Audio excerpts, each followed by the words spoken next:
तो दलील से बात होनी चाहिए। और कट हुज्जती करने वाले को अल्लाह पसंद नहीं करता। बहस व मुबाहिसा वो करे। मैं सुन्नी उलमा के एहतराम का भी कायल हूं। आपको इख्तलाफ मुझसे हो सकता है, इस वक्त मजलिस में पढ़ रहा हूं, जब आप पढ़ें तो जवाब दे दीजिएगा।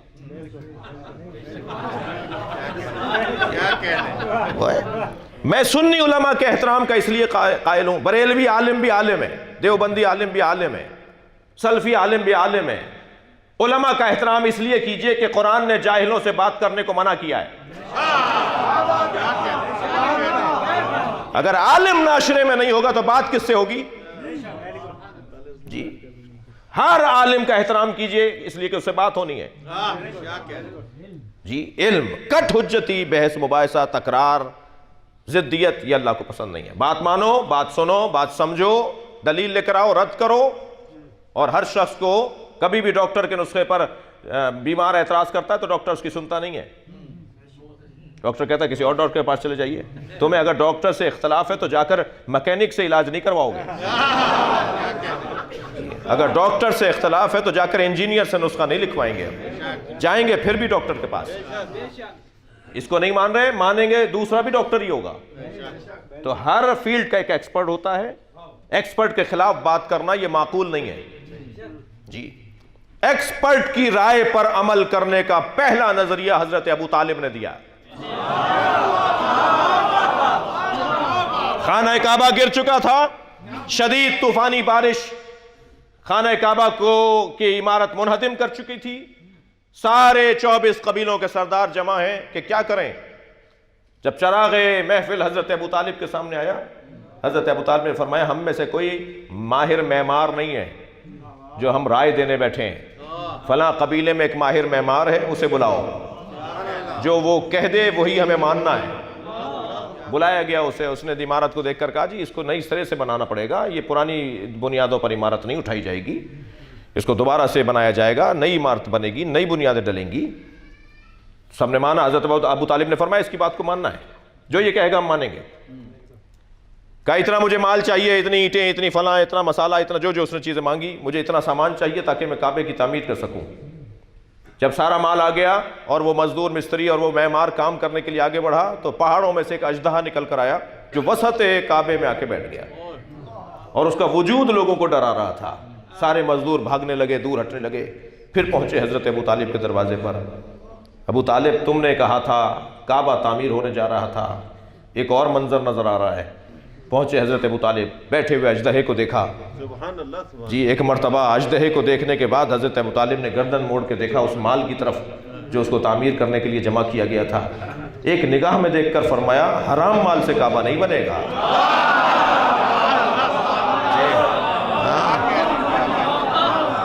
सब गर्दनें लटक गईं। ये सिर्फ आज के वडेरों और चौधरियों का अंदाज नहीं है कि जिसकी जो चीज अच्छी लगी उठवा ली। ये पहले जमाने के लोग, मिजाज की बात है, अफराद की बात नहीं है। सबकी गर्दनें झुकी हुई थी। हजरत अबू तालिब ने फरमाया हलाल माल जमा करो। चंद दिन लगे हलाल माल जमा करने में। जब हलाल माल जमा हो गया फिर हजरत अबू तालिब ने दोनों हाथों को बुलंद करके कहा या अल्लाह तेरा घर बनाना चाहते हैं, हमारी मदद कर। तो आसमान से एक परिंदा नाजिल हुआ, अजदहे को पंजों में उठा कर ले गया। हजरत अबू तालिब ने फौरन सजदे में सर रख दिया। लोग अबू तालिब का कलमा ढूंढते हैं, कलमा अबू तालिब को ढूंढता है।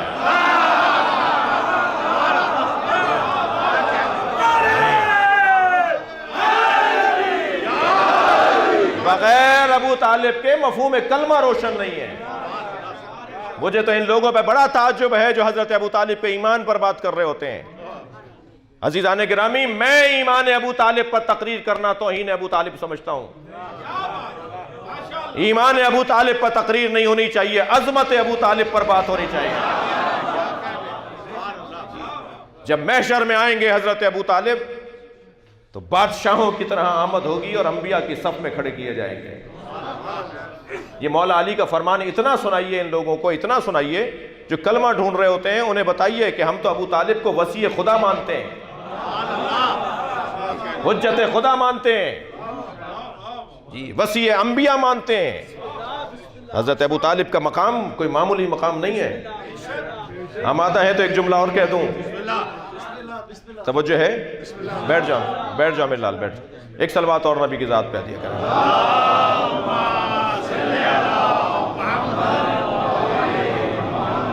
अज़ीज़ान गिरामी, बहस बड़ी अजीब मोड़ पर आ गई है, मगर मेरा दिल कर रहा है कि एक हज़रत अबू तालिब को खुश करने के लिए, अबू तालिब को खुश करेंगे ना तो उनके बच्चे भी खुश हो जाएंगे। ये तो तरीक़ा है, ये तो तरीक़ा है। सरदारों को खुश किए रहे तो उनके बच्चे भी खुश हो जाते हैं। तो हज़रत अबू तालिब अगर राज़ी हो गए तो मौला अली भी राज़ी हो जाएंगे, और फिर पोते भी राज़ी हो जाएंगे, पड़पोते भी राज़ी हो जाएंगे, और 11वां पोता इमाम मेहदी भी राज़ी हो जाएगा। जी हाँ, जी हाँ।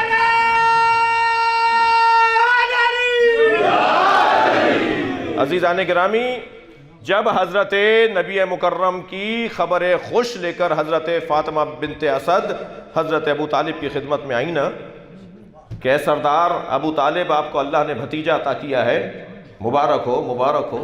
तो बेसाख्ता हज़रत अबू तालिब ने फरमाया, तुमने मुझे खुशखबरी सुनाई है, तुमने मुझे बशारत सुनाई है, मैं इसके बदले में तुम्हें बशारत सुनाता हूँ, 30 साल के बाद तुम्हारी गोद में इसका वसी आएगा। इस दर्जे का ईमान, इस दर्जे का इल्म बताइए जाकर उन लोगों को जो हजरत अबू तालिब का कलमा ढूंढते फिरते हैं, उन्हें जाकर बताएं कि कुरान मजीद में सिर्फ 24 नबियों का नाम है। 1,24,000 नबियों में सिर्फ 24 नबियों के नाम अल्लाह ने लिए हैं। बाकी नबियों के नाम हमें आइम्मा ने बताए, सरकार ने बताए, मौला अली ने बताए। वो जो 24 नबियों के नाम कुरान में अल्लाह ने नाजिल किए हैं, कुरान नाजिल होने से पहले यही वो 24 नबी हैं जिनके नाम हजरत अबू तालिब ने अपने अशआर में नज़म कर दिए थे। जी जी, सलवात पढ़ेंगे मोहम्मद व आले मोहम्मद।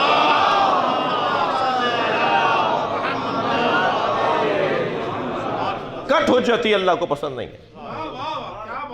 खामा खां का बहस मुबाहिसा और तकरार अल्लाह को पसंद नहीं है। आगे बात बढ़ रही है, जब बहस मुबाहिसा करने पर आ जाएं और दलील न माने तो फिर कह दीजिए कि अब हम मुबाहिला करेंगे।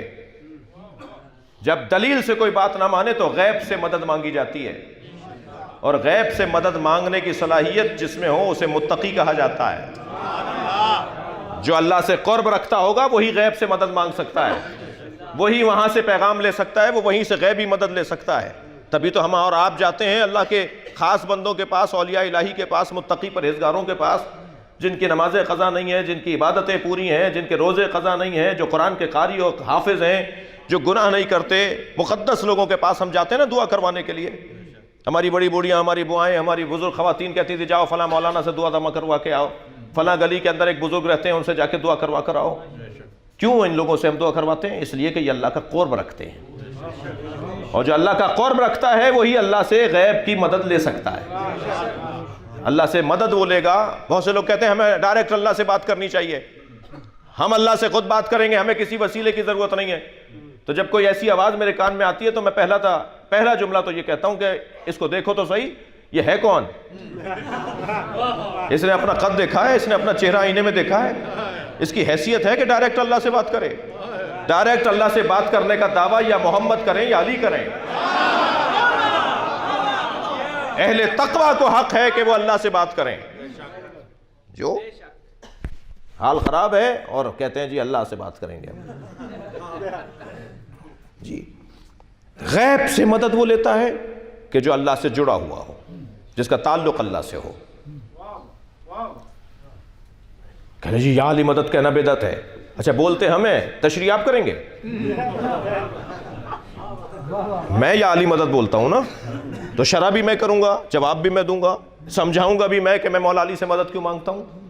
जो मदद मांगता ही नहीं है वो कैसे शरा कर रहा है?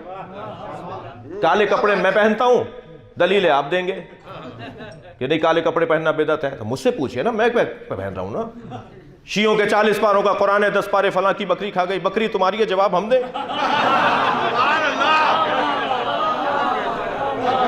उस बकरी से हमारा क्या ताल्लुक जो कुरान खा जाती हो? अजीब व गरीब दास्तान है। मैं अगर मौला अली से, थक तो नहीं रहे मेरी बातों से, मैं अगर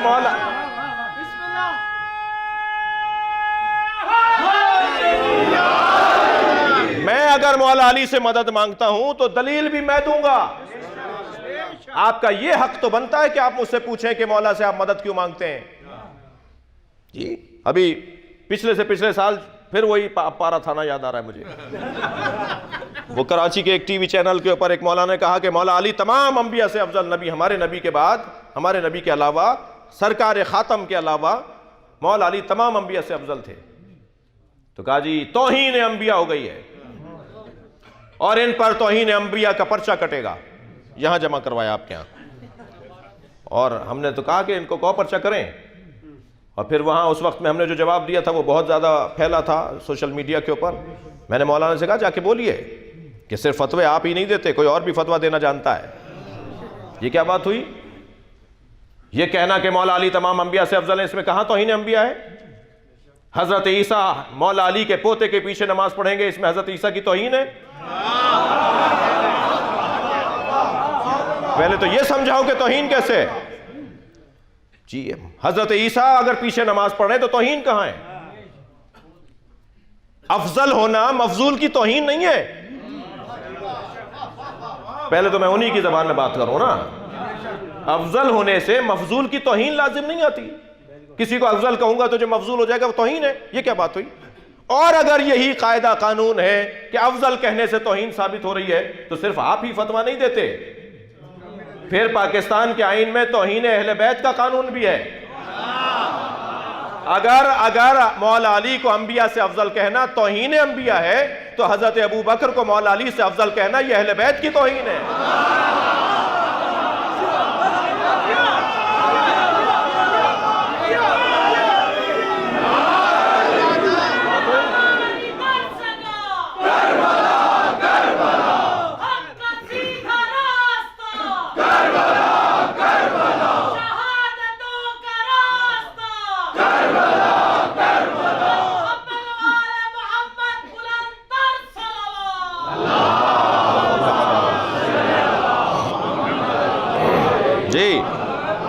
बात दलील से होनी चाहिए, या दलील दो या दलील लो। और उसके बाद जब बहस मुबाहिसा तकरार जिद्दियत तो फिर गैब से मदद। और गैब से मदद मांगने के लिए अल्लाह का वही बंदा अल्लाह से मदद तलब कर सकता है, मंगवा सकता है। तलब तो हम सब करते हैं, मंगवा वो सकता है कि जिसके पास अल्लाह का क़ुर्ब हासिल हो, क़ुर्ब इलाही हासिल हो जी। या आली मदद मैं बोलता हूँ, चाह रहे हैं कि मैं एक दलील दे दूँ। या आली मदद मैं बोलता हूँ, यानी हम बोलते हैं, आप बोलते हैं, हम सब बोलते हैं, और जो नहीं बोलते हैं उन्हें बुलवाना भी जानते हैं। मैं मक्के में हरम इलाही से अपने होटल की तरफ जा रहा था हुजूर, तो दो मिस्री बराबर से गुजरे। इसी हुलिये में रहता हूँ, अहले बैत के मकतब का नौकर हूँ, आप सब का नौकर हूँ, आप सब का नौकर हूँ। और कोई इतनी मोटी किताब तैयार हो जाएगी जो सफ़रों में, मुलाकातों में गुफ्तगू हुई है ना, जो कोई ना कोई बराबर में तो ज़रूर बैठता है जी, खड़ा होता है, बैठता है, चलता फिरता एयरपोर्ट्स पर। तो वो कहते हैं आप शिया मौलवी, आपसे सवाल कर लूँ? तो मैं पहला जवाब तो ये देता हूँ कि मैं पहन के इसलिए फिर रहा हूँ कि आप सवाल कर रहे हैं। हम हमारे बारे में खुद से फैसले करते हैं, हमसे नहीं पूछते। हमसे पूछिए ना, हम ये क्यों करते हैं, वो क्यों करते हैं। अल्लाह का काम भी बड़ा निराला है। जो नजर न्याज को नहीं मानते ना, वो मक्के से जमजम ला के जरूर बांटते हैं। अल्लाह खूब जानता है मनवाना। जो कब्रों पे जाना बिदअत बोलते हैं ना, वो काबे के साथ हतीम का तवाफ भी करते हैं। हतीम काबा नहीं है, मगर उसका तवाफ वाजिब है जी। हतीम क्या है? हजरत इब्राहीम, हजरत इस्माइल और हजरत हाजरा की कब्रें हैं। कब्रें न मानो, मैं तवाफ करवाऊंगा। अल्लाह का काम देखिए, अल्लाह के काम बड़े निराले हैं। अल्लाह का तरीका बड़ा मुनफरिद है। खाना काबा को गिराने के लिए हाथियों का लश्कर आया था। हाथियों के मुकाबले अगर अल्लाह ने हाथी भेजे होते तो हाथियों की ताकत को तस्लीम कर लिया होता। अल्लाह ने हाथियों के मुकाबले हाथी नहीं भेजे, अबाबील का लश्कर, छोटा सा परिंदा मेरी और आपकी मुट्ठी में आ जाए। चोंच कितनी बड़ी होगी, कंकर कितना बड़ा होगा, हाथी की खाल कितनी मोटी है। इतने कंकर मारे कि हाथी जख्मी होकर सवारों को गिराने लगे। और कुरान ने पुकार के कहा वारसला अलैहिम तैरन अबाबील, हमने असहाब फील पर एक तैर, एक परिंदा भेजा जिसका नाम अबाबील है। जितने कंकर फेंके कोई खता नहीं जा रहा था, इसलिए कि भेजा हुआ परिंदा है। भेजा हुआ जानवर भी हो तो गलती नहीं करता।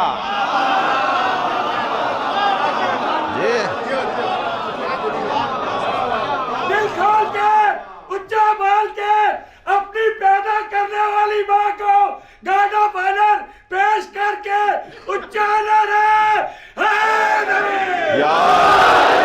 माशाअल्लाह माशाअल्लाह।